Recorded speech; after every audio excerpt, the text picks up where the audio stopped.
नमस्कार दोस्तों, स्वागत है आप सभी का हमारे चैनल भक्ति ज्ञान में। दोस्तों, आज मैं आपको मंगलवार की व्रत कथा सुना रहा हूँ।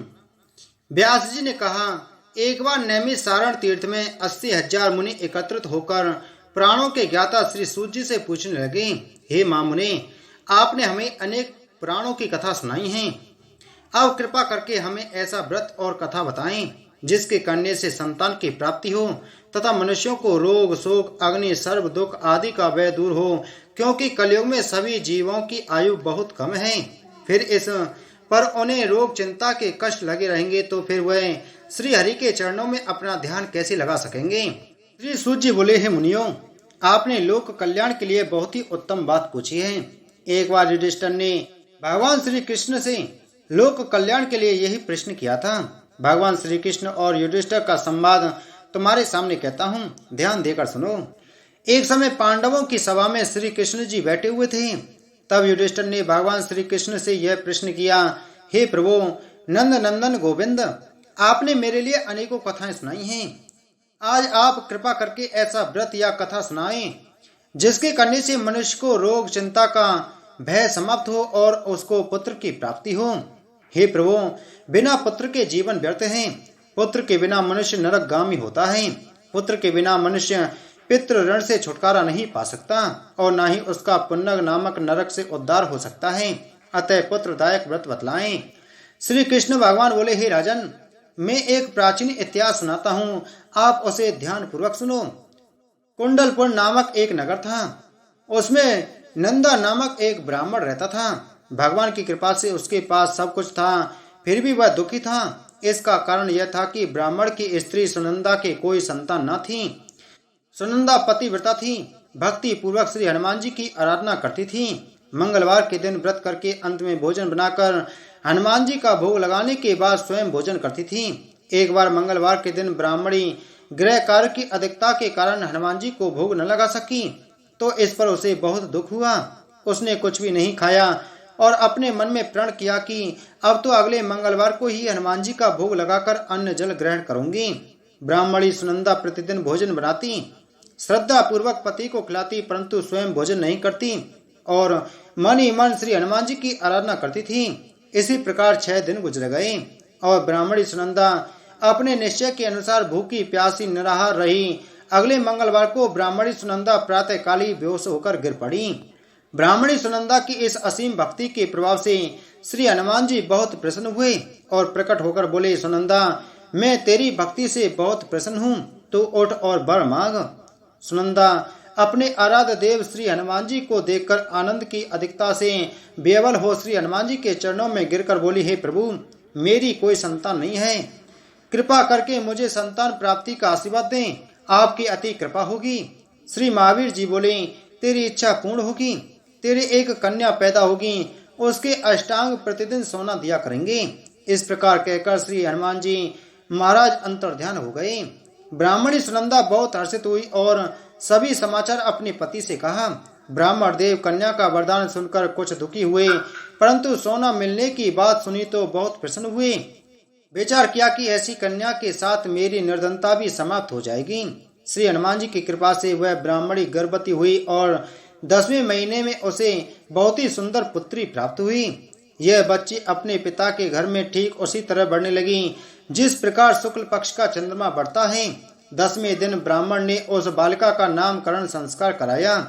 उसके कुल पुरोहित ने उस बालिका का नाम रत्नावली रखा, क्योंकि यह कन्या सोना प्रदान किया करती थी। इस कन्या ने पूर्व जन्म में बड़े ही विधान से मंगल देव का व्रत किया था। रत्नावली का अष्टांग बहुत सा सोना देता था। उस सोने से नंदा ब्राह्मण बहुत धनी हो गया। अब ब्राह्मणी भी बहुत अभिमान करने लगी थी। समय बीतता रहा। अब रत्नावली 10 वर्ष की हो चुकी थी। एक दिन जब नंदा ब्राह्मण प्रसन्नचित्त था, तब सुनंदा ने अपने पति से कहा, मेरी पुत्री रत्नावली विवाह के योग्य हो गई है, अतः आप कोई सुंदर तथा योग्य वर देखकर इसका विवाह कर दें। यह सुन ब्राह्मण बोला, अभी तो रत्नावली बहुत छोटी है। वह ब्राह्मणी बोली, शास्त्रों की आज्ञा है कि कन्या 8वें वर्ष में, गौरी 9 वर्ष में, रोहिणी 10वें वर्ष में कन्या, इसके पश्चात रजस्वला हो जाती है। गौरी के दान से पाताल लोक की प्राप्ति होती है रोहिणी के दान से वैकुंठ लोक की प्राप्ति होती है, कन्या के दान से इंद्रलोक के सुखों की प्राप्ति होती है। अगर हे पतिदेव रजस्वला का दान किया जाता है तो घोर नरक की प्राप्ति होती है। इस पर ब्राह्मण बोला, अभी तो रत्नावली मात्र 10 ही वर्ष की है और मैंने तो 16 साल की कन्याओं के विवाह कराए हैं, अभी जल्दी क्या है। तब ब्राह्मणी सुनंदा बोली, आपको तो लोभ अधिक हो गया लगता है। शास्त्रों में कहा गया है कि माता पिता और बड़ा भाई रजस्वला कन्या को देखते हैं तो वह अवश्य ही नरकगामी होते हैं। तब ब्राह्मण बोला, अच्छी बात है, कल मैं अवश्य ही योग्य वर की तलाश में अपना दूत भेजूंगा। दूसरे दिन ब्राह्मण ने अपने दूत को बुलाया और आज्ञा दी कि जैसी सुंदर मेरी कन्या है वैसा ही सुंदर वर उसके लिए तलाश करो। दूत अपने स्वामी की आज्ञा पाकर निकल पड़ा। पंपई नगर में उसने एक सुंदर लड़के को देखा। यह बालक एक ब्राह्मण परिवार का बहुत गुणवान पुत्र था। इसका नाम सोमेश्वर था। दूत के इस सुंदर व गुणवान ब्राह्मण पुत्र के बारे में अपने स्वामी को पूर्ण विवरण दिया। ब्राह्मण नंदा को भी सोमेश्वर अच्छा लगा और फिर शुभ मुहूर्त में विधि पूर्वक कन्या दान करके ब्राह्मण ब्राह्मणी संतुष्ट हुए। परंतु ब्राह्मण के मन तो लोभ समाया हुआ था। उसने कन्यादान तो कर दिया था पर वह बहुत खिन्न भी था। उसने विचार किया कि रत्नावली तो अब चली जाएगी और मुझे इससे जो सोना मिलता था वह अब मिलेगा नहीं। मेरे पास जो धन था कुछ तो इसके विवाह में खर्च हो गया और जो शेष बचा है वह भी कुछ दिनों पश्चात समाप्त हो जाएगा। मैंने तो इसका विवाह करके बहुत बड़ी भूल कर दी है। अब कोई ऐसा उपाय हो कि रत्नावली मेरे घर में ही बनी रहे, अपनी ससुराल न जावे। लोभ रूपी राक्षस ब्राह्मण के मस्तक पर छाता जा रहा था। रात भर अपनी सैया पर बेचैनी से करवटें बदलते बदलते उसने एक बहुत ही क्रूर निर्णय लिया। उसने विचार किया कि जब रत्नावली को लेकर उसका पति सोमेश्वर अपने घर के लिए जाएगा तो वह मार्ग में छिपकर सोमेश्वर का वध कर देगा और अपनी लड़की को अपने घर ले आवेगा, जिससे नियमित रूप से उसे सोना भी मिलता रहेगा और समाज का कोई मनुष्य उसे दोष भी नहीं दे सकेगा। प्रातःकाल हुआ तो नंदा और सुनंदा ने अपने जमाई तथा लड़की को बहुत सारा धन देकर विदा किया। सोमेश्वर अपनी पत्नी रत्नावली को लेकर ससुराल से अपने घर की तरफ चल दिया। ब्राह्मण नंदा महालोक के वशीभूत हो अपनी मति खो चुका था। पाप पुण्य का उसे कोई विचार न रहा था। अपने महाभयानक व क्रूर निर्णय को कार्य रूप देने के लिए उसने अपने दूत को मार्ग में अपने जमाई का वध करने के लिए भेज दिया था, ताकि रत्नावली से प्राप्त होने वाला सोना उसे हमेशा मिलता रहे और वो कभी निर्धन न हो। ब्राह्मण के दूत ने अपने स्वामी की आज्ञा का पालन करते हुए उसके जमाई सोमेश्वर का मार्ग में ही वध कर दिया। समाचार प्राप्त कर ब्राह्मण नंदा मार्ग में पहुंचा और रोदन करती अपनी पुत्री रत्नावली से बोला, हे पुत्री, मार्ग में लुटेरों ने तेरे पति का वध कर दिया है। भगवान की इच्छा के आगे किसी का कोई बस नहीं चलता है। अब तू घर चल, वहां पर ही रहकर शेष जीवन व्यतीत करना। जो भाग्य में लिखा है वही होगा। अपने पति की अकाल मृत्यु से रत्नावली बहुत दुखी हुई।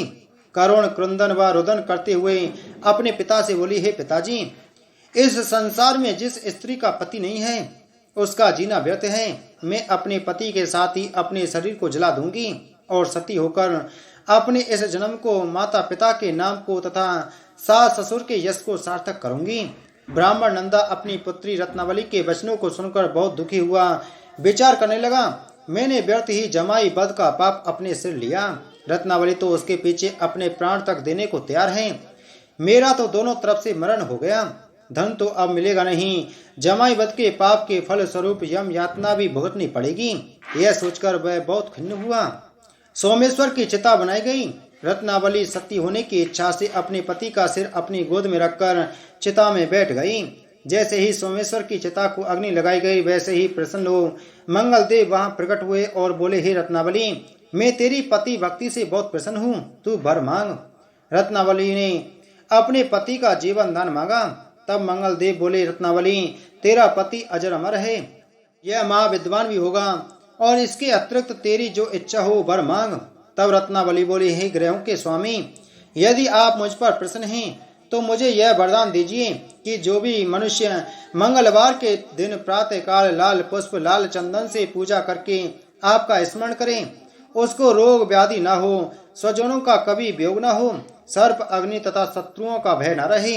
जो स्त्री मंगलवार का व्रत करे वह कभी विधवा न हो, मंगलदेव तथास्तु कहकर अंतर्ध्यान हो गए। सोमेश्वर मंगलदेव की कृपा से जीवित हो उठा। रत्नावली अपने पति को पुनः प्राप्त कर बहुत प्रसन्न हुई और मंगलदेव का व्रत प्रत्येक मंगलवार को करके व्रतराज और मंगलदेव की कृपा से इस लोक में सुख ऐश्वर्य को भोगते हुए अंत में अपने पति के साथ स्वर्गलोक को चली गई। बोल मंगलदेव भगवान की जय। बोल बजरंगबली की जय।